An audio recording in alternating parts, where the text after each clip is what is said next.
আসসালামু আলাইকুম, সবাইকে স্বাগতম সুমিস ফ্যামিলিতে। যে যেখান থেকে ভিডিওগুলো দেখছেন অবশ্যই নাটিরে পুরোটা দেখবেন, আশা করছি সবার ভালো লাগবে। আর ভালো লাগলে অবশ্যই ভিডিওটা লাইক করবেন, কমেন্ট করবেন। আর আমাদেরকে ভালো লাগলে অবশ্যই চ্যানেলটিকে সাবস্ক্রাইব করে যাবেন। তো এটা অনেক দিন আগের ভিডিও, ঈদের দিনকার ভিডিও। অনেক গরম ছিল সেই দিনকে।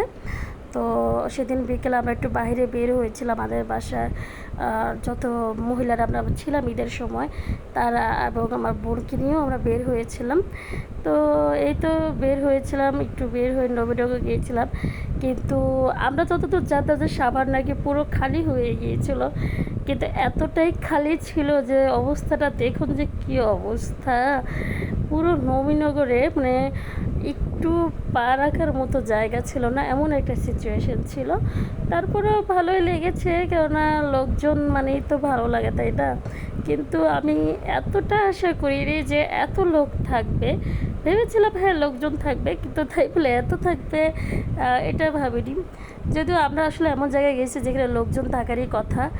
যাই হোক, তো এই তো আমাদের যেমন যাওয়ার অধিকার আছে বা আমরা গিয়েছি সেরকম হয়তো সবাই ভেবে গিয়েছিল, তো যেয়ে দেখে যে এই অবস্থা।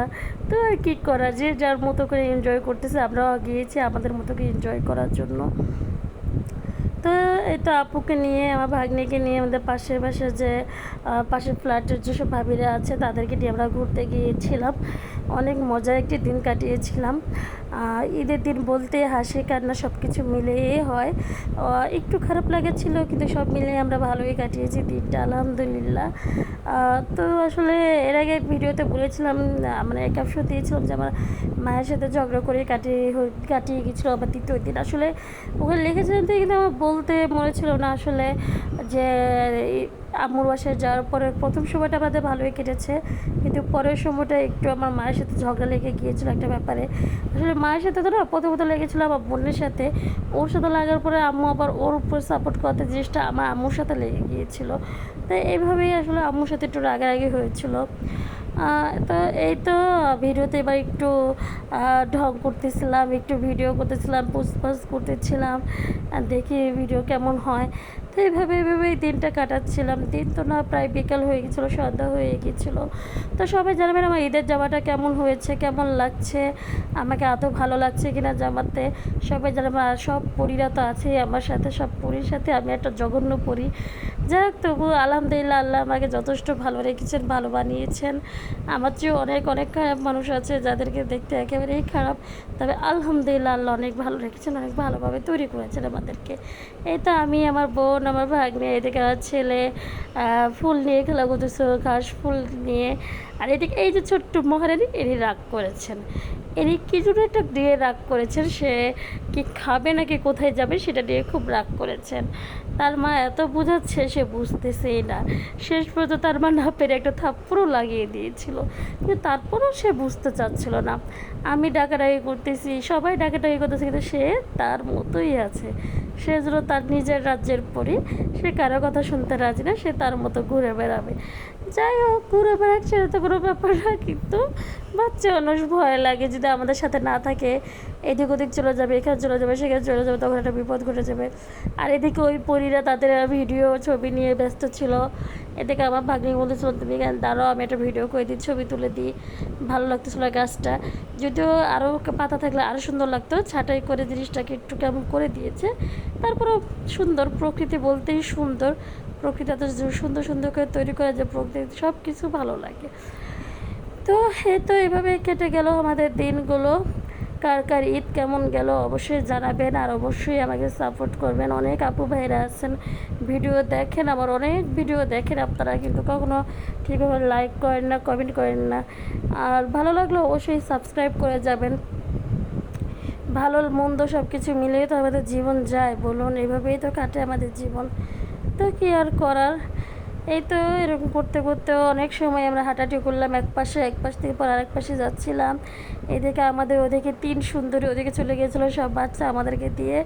কিন্তু এত গরম ছিল, বিশেষ করে আমার মনে হয় এত লোকজনের ভিড়ে লোকদের নিঃশ্বাসেই যেন গরমের হাওয়া যেটা বলে, মানে হাওয়াটা যেন উঠতেছিল, এমন একটা অবস্থা ছিল। পরে না পেরে আমরা একটু পানি খাওয়ার চেষ্টা করলাম, যদি আমরা পানি নিয়ে যাই এখান থেকে যে আপনার লেবুর পানি যেটা হয় সবাই কম বেশি চিনেন, সেটাই খেলাম।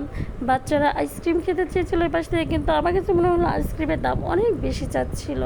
কেননা নর্মাল যে কাপ আইসক্রিমটা ছিল 25 টাকা মনে হয় সম্ভবত দোকানে, কিন্তু তারা চাচ্ছিলো 40 টাকা। আর কোন আইসক্রিম যেটা 40 বা 50 টাকা সেটা চাচ্ছিলো 60 টাকা 70 টাকা এরকম। তো আমি আর আমার বাচ্চাকে কিনে দিই, কিন্তু ছোটো ছোটো আর দুইজন খাচ্ছিলো, আমি বলছি খাক, আমার বাচ্চাকে বাসা থেকে কিনে দেবো। তো এই যে এই জায়গাটা দেখলেন, আমি একটু আগে দৌড়িয়ে গেলাম। এই জায়গাটা আমার অনেক শৈশব লুকানো আছে। ছোটোবেলায় মা বাবা নিয়ে আসতে এখানে দৌড়াইতাম। তো আজকে এসে আমার খুব দৌড়াইতে ইচ্ছে করলো। আর আমার ছেলে আমার ভাগ্নি বাসা যারা গিয়েছিলো তারাও এখানে দৌড়াদৌড়ি করতেছিলো। আমি একটু বাচ্চাকে নিয়ে দৌড়াদৌড়ি করতেছিলাম। আমার খুব বাচ্চা হয়ে যেতে ইচ্ছে করতেছিলো ওই সময়টায়, যদিও সম্ভব না, সব সিচুয়েশনে সব হয় না। তো আমরা এই তো নবীনগর ঘোরাঘুরি করে সন্ধ্যা থেকে একটু ফুড ভিলেজে গেছিলাম। সেখানে অনেক ভিড় ছিল, অনেক গরম ছিল। সেখানে আমরা যে সবাই যার মতো ফালুদা, কোল্ড ড্রিঙ্কস, বিভিন্ন চকলেট, লাচ্ছি এই ধরনের খাবারগুলো খেয়েছিলাম। তো যাই হোক, সব মিলিয়ে আমাদের ঈদের দিনটা মাশাআল্লাহ ভালোই গিয়েছে, আমরা অনেক এনজয় করেছি। আপনারা কে কেমন ঈদ কাটিয়েছেন অবশ্যই জানাবেন। আর আমার ভিডিও, আমার চ্যানেল, আমার সব কিছুর সাথে আপনারা থাকবেন। ও এর ফাঁকে যে বাচ্চাদের হাতে ঝুড়ি দেখতেছেন, এই ঝুড়িগুলো আমরা কিনে দিয়েছিলাম। যদিও ঝুড়িগুলো 20 টাকা 30 টাকা দাম হওয়ার কথা, কিন্তু ঈদ উপলক্ষে 50 টাকা দিচ্ছিলো। তো আমরা কিছু বলে যাতে হাতে বোনা জিনিসের দাম একটু বেশি হয়। তো আজকে এই পর্যন্তই, ভিডিওটা আর খুব বেশি বড় করবো না। যারা আমার সাথে আছেন অবশ্যই অবশ্যই ভিডিওতে লাইক করে যাবেন, কমেন্ট করে যাবেন। আর প্রচুর ভিড়ের জন্য আমরা আগে যাচ্ছি না, কিন্তু আপনারা অবশ্যই এগিয়ে যাবেন চ্যানেলটির সাথে লাইক কমেন্ট সাবস্ক্রাইব করে। তো আপনাদের সাথে আমি আছি সুমি, এবং আপনাদের সাথে আছে আমার সুমিস ফ্যামিলি। তো আজকে এই পর্যন্তই, সবাই ভালো থাকবেন, নিজের বাচ্চাদের খেয়াল রাখবেন ও আশেপাশে পরিবেশের খেয়াল রাখবেন, পরিবারের সাথেই থাকবেন। আজকে আর বেশি দেরি করব না, সবার সাথে আমিও চলে যাচ্ছি। তো আল্লাহ হাফেজ, এবং take care and your family and you. আল্লাহ হাফেজ।